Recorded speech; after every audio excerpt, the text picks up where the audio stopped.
Welcome back, everybody. The weather can be tough to navigate during Texas's few winter months. This week is a great example. Lance Robertson of plants.org is here to talk to us about water conservation and how it can affect both our leafy friends and, of course, the planet. Lance, good morning. Good morning. I like when we get to get really cerebral with you because you've got such a wealth of knowledge when it comes to talking about our Earth, our planet, our plants. Why don't we talk about conservation specifically as it applies to water?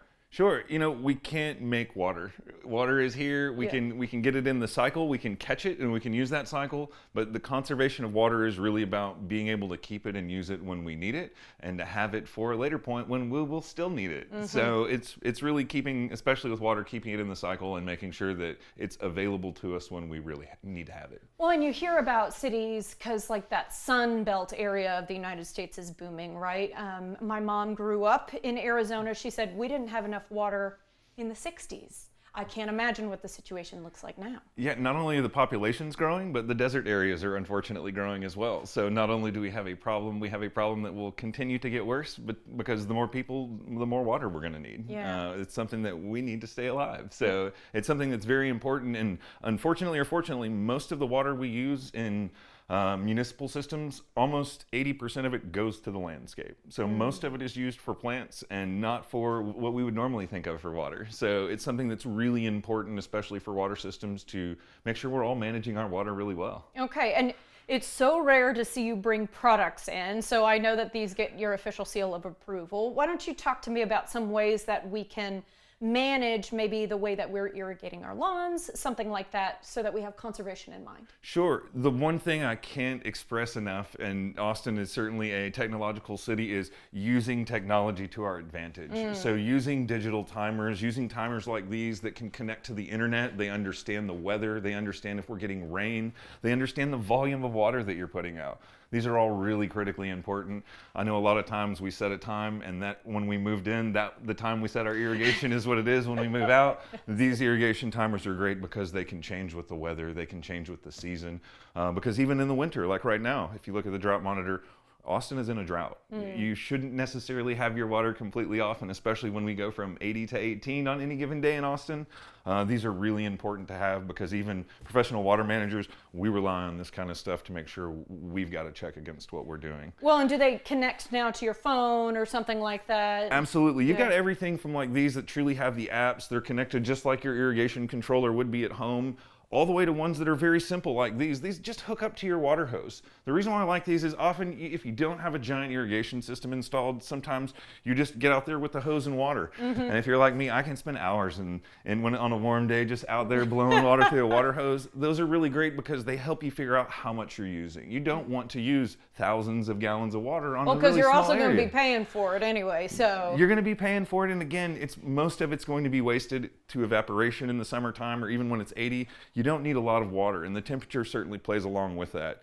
And not just how much water, but how you put out the water. These are some of the more common types. We've got the little round hose ends or these giant impacts that you can see, whether or not they're in the irrigation system or on a hose end. These are different kinds. They put out different amounts of water, so it's really important to know how much water you're putting out, and also how much water is actually going into the soil. Well, because you've told me before, once it's already hot, for example, if you're watering at the wrong time of the day, nothing is like we were getting evaporation before that water even touches the ground. That's why our water restrictions want us to water between 7 p.m. and 7 a.m. It's not because they don't pump as much water during the daytime. It's because half of the water you put out in the daytime will just evaporate, and you're paying for the air to be more humid. So you're not helping anybody. It's not even going to feel better. It's just going to evaporate and give us that one brief cloud. I think this is tough because for so many, the home ownership dream includes the white picket fence and a yard. What would you say if you could, give someone some suggestions about xeriscaping, for example, versus keeping traditional grass? Because if 80% of our water is going to landscaping, holy guacamole. Yeah, use the native plants is the first thing I tell people. This is part of the grassland. We are in the Blackland Prairie. That's why we have this dark black soil in Austin if you're not in stone. I didn't know You've got that. nice grass. So use the native grasses. There's certainly some of them that people want to look better, and I hate to say that they don't look better, they don't look worse, but certainly using native grasses will very much reduce the need for water. Also, many of our native grasses can go dormant. They can go without water for months at a time, come back, look just like a golf course. You don't really have to keep them green and pretty year round like some of the non-native grasses. Can you give me an example of some of our native grasses? Bermuda. Bermuda? Buffalo grass. There's several rye. There's actually quite a few. Again, we're in the grassland, so even if it's just something like ornamental grasses in your beds, way less water than a lot of the plants would normally need, especially if you're getting non-native shrubs. They're really very water hardy, and they're ones where once a week in watering, once every 2 weeks, if we really get into drought, they can still thrive. Not just survive, but really look good and very, very little watering. Okay, this one I feel like is a little bit controversial. I've seen turf on lawns and it does look so good. It's green year round, but I don't know what it's doing to that soil underneath. It's not the best for the soil, but if you were wasting thousands or tens of thousands of gallons of water, I am not opposed to you putting down turf. It is much easier to maintain. It certainly has a shelf life. It's not something that you're going to forever have the same piece of turf. There is some replacement. I typically like it better in shady areas because it does get really hot in the summer. It's not a live plant. It does get pretty hot, so you may even use a little bit of water just to cool it off. But truly from a conservation standpoint, if you use it long enough, the materials are much more sustainably gotten and recycled than some of the uses of water where it may take as many as 10 gallons of water to give you that 1 gallon of clean drinkable water that you're then going to spray on your lawn. Wow. Okay. You did say you wanted to mention mulch. We're in our last minute here, so I wanted to make sure I asked about it. Yeah, last thing about mulch. I personally love pine bark mulch, the big stuff.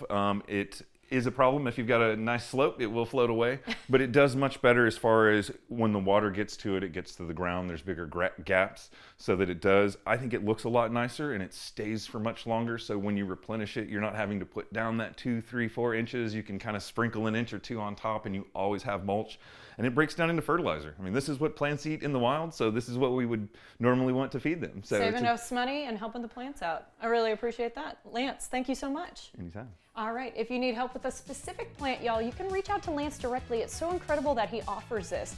Check out his website to learn more, plants.org, and increase your greenery knowledge by listening to his podcast, Good at Plants, Bad at Life.